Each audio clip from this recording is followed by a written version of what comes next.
ഇത് പുട്ടാണ് കേട്ടോ. ഞാൻ അന്ന് ഗോതമ്പ് പുട്ട് ഇട്ടപ്പോൾ എങ്ങനെ നനയ്ക്കുകയെന്ന് ചോദിച്ചു കേട്ടോ. അന്ന് ഞാൻ നനച്ചത് കാണിച്ചില്ല, നനയ്ക്കണത് കാണിക്കാം കേട്ടോ. 2 ഗ്ലാസ് ഗോതമ്പ് എടുത്തിട്ടുണ്ട്, പൊടി. കുറച്ച് ഉപ്പിട്ട് കൊടുക്കുക, കുറച്ച് വെള്ളം ഒഴിച്ച് കൊടുക്കട്ടെ.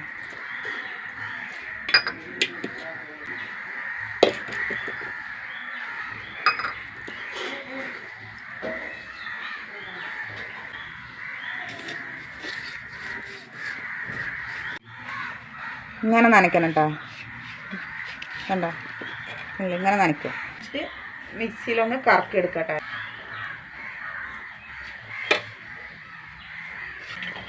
ഒന്ന് കറക്കി എടുക്കട്ടെ.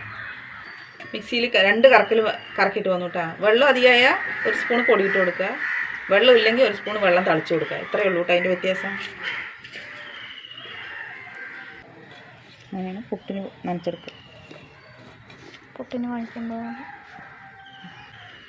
നമുക്ക് പുട്ടുണ്ടാക്കാം കേട്ടോ. അടിപൊളിയായിട്ട് വന്നു.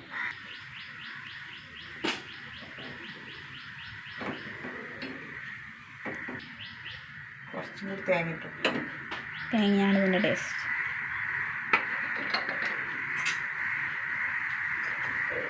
വേഗട്ടെ. നമ്മളെ പുട്ട് വെന്തു കേട്ടോ.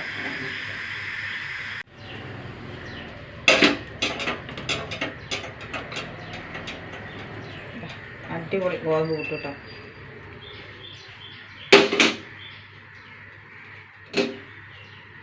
സൂപ്പർ. ആവി വരണം. നിങ്ങൾ ഇങ്ങനെ ഉണ്ടാക്കുന്ന കമൻറ്റ് ചെയ്യണം കേട്ടോ. അപ്പം ഇഷ്ടപ്പെട്ട സബ്സ്ക്രൈബ് ചെയ്ത് ഫോളോ ചെയ്യുക.